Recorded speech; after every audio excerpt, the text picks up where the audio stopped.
హైదరాబాద్లో ఇల్లు అద్దెకు తీసుకోవాలంటేనే భయపడాల్సిన పరిస్థితి నెలకొంది. ఈ ఏడాది మొదటి 3 నెలల్లోనే దాదాపు 15% మేరకు అద్దెలు పెరిగాయని నివేదికలు చెబుతున్నాయి. వచ్చే జీతంలో చాలా వరకు అద్దె కట్టాల్సి వస్తుందని వాపోతున్నారు సిటీ జనం.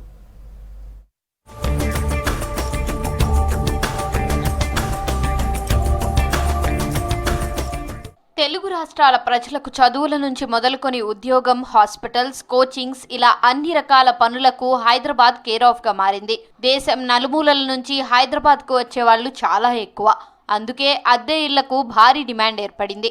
మనకు కావలసిన ఏరియాలో కావలసినంత అద్దెలో ఇల్లు దొరకడం అంటే కష్టమే అని చెప్పవచ్చు. Bike mechanic sir. నేను రెంట్కి వచ్చేసి నెలకు వచ్చేసి 15,000 కడుతున్నాను సార్. అదే ఇంట్లో నేను ఫస్ట్ 150 రూపాయలు కట్టాను సార్. సంవత్సరానికి ఒకసారి పెంచుకుంటూ వస్తున్నారు. మీకు పోయిన సంవత్సరం అంటే నాకు 300 పెంచారు సార్. 300 కాడ నుంచి స్టార్ట్ చేశారు. ఇప్పుడు అడ్డా పెంచుకుంటూ వస్తున్నారు సార్. నా సింగిల్ బెడ్రూమ్ అండి. Rent 10,000 plus maintenance. For my category it's too much. Single బెడ్రూమ్లో ఉంటున్నా సార్. ప్రజెంట్ అయితే నాకు 9,000 ఉంది. సో దాంతోపాటు కరెంట్ బిల్ కానీ, వాటర్ బిల్ కానీ కొంచెం సపరేట్ ఛార్జెస్ ఉన్నాయి. సో టోటల్గా ఒక 10,000 వరకు వస్తుంది అరౌండ్. చాలా ఇబ్బందిగా ఉంది సార్. మాకు వచ్చే శాలరీ మాక్సిమం అయితే 50% వచ్చేసి రెంట్కి ఇవ్వాల్సి వస్తుంది. తర్వాతకి ఫుడ్, గ్రాసరీస్కి సరిపోతుంది. చాలా ప్రాబ్లం ఉంది సార్. సార్ ఇప్పుడు మేము ఉండే రెంట్ వాళ్ళ ఓనర్స్ ఏమంటున్నారంటే సార్ మేము కూడా లోన్ కూడా ఎక్కువ తీసుకురావాల్సి వస్తుంది, వాళ్ళ ఛార్జెస్ కూడా ఎక్కువ చేస్తున్నారు. అందుకోసం మేము రెంట్లు పెంచుకుంటున్నాం, మేము కూడా బతకాలి కదా అంటున్నారు. ఇప్పుడు హైదరాబాద్ లో నెలకు కట్టే ఇంటి అద్దె ఒక ఈఎంఐతో సమానంగా ఉంది. మన ఆఫీసుకు దగ్గరలోనో, పిల్లల స్కూలుకు దగ్గరలోనో ఇల్లు తీసుకోవాలంటే ఓనర్లు చెప్పినంత అద్దె ఇచ్చుకోవాల్సిందే. చాలామంది డబుల్ బెడ్రూమ్లో ఉండాల్సిన పరిస్థితి ఉన్నా అద్దెలు చూసి సింగిల్ బెడ్రూమ్తోనే అడ్జస్ట్ అవుతున్నారు. సిటీలో డబుల్ బెడ్రూమ్ కావాలంటే తక్కువలో తక్కువ 16,000 రూపాయల పైనే ఉంది. ప్రైమ్ ఏరియాల్లో 25,000 కూడా డిమాండ్ చేస్తున్నారు ఇంటి ఓనర్లు. అద్దెకు ఉండాలి అంటే మినిమం 2 నెలల అడ్వాన్స్ ఇవ్వాల్సిందే. కొన్ని చోట్ల అయితే 6 నెలల అడ్వాన్స్ కూడా అడుగుతున్నారు. మధ్యతరగతికి ఈ అడ్వాన్స్ కట్టడం చాలా భారం అవుతోంది. అంతేకాకుండా ఏడాదికి 10% అద్దె పెంచేలా ముందే ఓనర్లు రాయించుకుంటున్నారు. వచ్చే జీతంలో సగం అద్దెకే పోతుంటే మిగతా అవసరాలు తీర్చుకోవడానికి కష్టంగా ఉంటుందంటున్నారు అద్దెదారులు. ఇల్లు లీమని స్థలాలన్నీ ఇస్తే స్థలాలన్నా వేసుకుందామని, గుడిసన్నా వేసుకున్న చాలనుకుంటున్నాం మేము. కానీ ఎవరు రావట్లేదు, వస్తారు మేమే వస్తాం, మేము చూస్తాం అని అంటారు.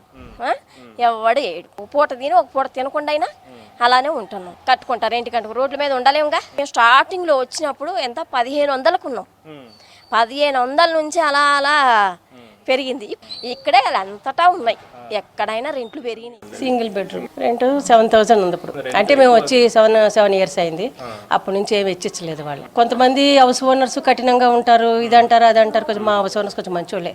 అలా నిజం చెప్తున్నాను, అబద్ధం కాదు ఇందులో. ఎందుకంటే ఫ్రెండ్లీగా మూవ్ అవుతారు అందరూ. వాళ్ళకి 4 పిల్లలు ఉన్నారు. అట్లాగా మేము అలాగే 7 ఇయర్స్ అయిపోయింది. ఇక్కడికి వచ్చిన తర్వాత ఏ గొడవ లేవు, వాటర్ బాగానే వస్తుంది. అది సింగిల్ బెడ్రూమ్ అయినప్పటికీ కూడా ఇప్పుడు 10,000 15,000 దాటుతుంది. మనం ఇంకా అలాగే ఉండిపోయాం. రిపోర్ట్ తప్పదు కదా. ఈఎంఐ టైలరింగ్ కొడుతుంది. వాళ్ళిద్దరు వచ్చిన సంపాదనతో మేము 3 పిల్లలు అనుకో, 2 పిల్లలు, నేను ఒక పిల్లని అనుకో చూసుకుంటున్నారు. ఇప్పుడు స్కూల్ ఫీజులు కట్టుకోవాలి. ఇప్పుడు స్కూల్ తెరుస్తున్నారు. వాళ్ళు డ్రెస్సులు అని మళ్ళీ మొదటికి అన్నీ వస్తాయి. అవన్నీ దాచిపెట్టుకున్న డబ్బులతో ఇద్దరు వైఫ్ అండ్ హస్బెండ్ ఏదో చేసుకుంటారు. మరి 20 సంవత్సరం కాదు కదా, 6 నెలలకు ఒకసారి పెంచేస్తున్నారు కొంతమంది. 2 సంవత్సరాలకు 3 సంవత్సరాలకు పెంచుతూ ఉండాలి రెంట్. ఒకసారి సంవత్సరానికి 6 నెలలకు పెంచితే మాకు ఇబ్బందే, మేము కట్టుకోలేము. మా పిల్లల్ని అది చదివించుకోవాలి కదండి. మేము కూడా కిరాణా సామాన్లు, గ్రోసరీ రోజుకి పెరిగిపోతుంది. అది కూడా పెంచేస్తున్నారు. జిఎస్టీలు అంటున్నారు, అవి కట్టుకోవాలి, ఇవి కట్టుకోవాలి. మాకు వచ్చే జీతం తక్కువ. పిల్లలు 2 పిల్లల్ని చదివిస్తున్నారు. స్కూల్ ఫీజులు కూడా ఎక్కువే. సంవత్సరం వచ్చినట్టు 1,00,000 రూపాయలు ఒక్కొక్కరికి.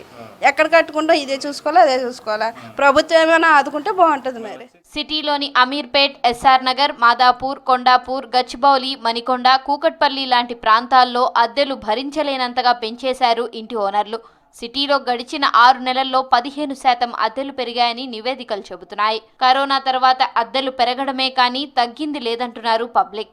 హైదరాబాద్లో ఇంటి అద్దెలు పెరగడంతో పేద, మధ్యతరగతి ప్రజలతో పాటు ప్రభుత్వ ఉద్యోగాల కోసం చదువుకునే నిరుద్యోగులు కూడా ఇబ్బందులు పడుతున్నారు. హౌస్ రెంట్స్ తగ్గించాలని వారు కోరుతున్నారు.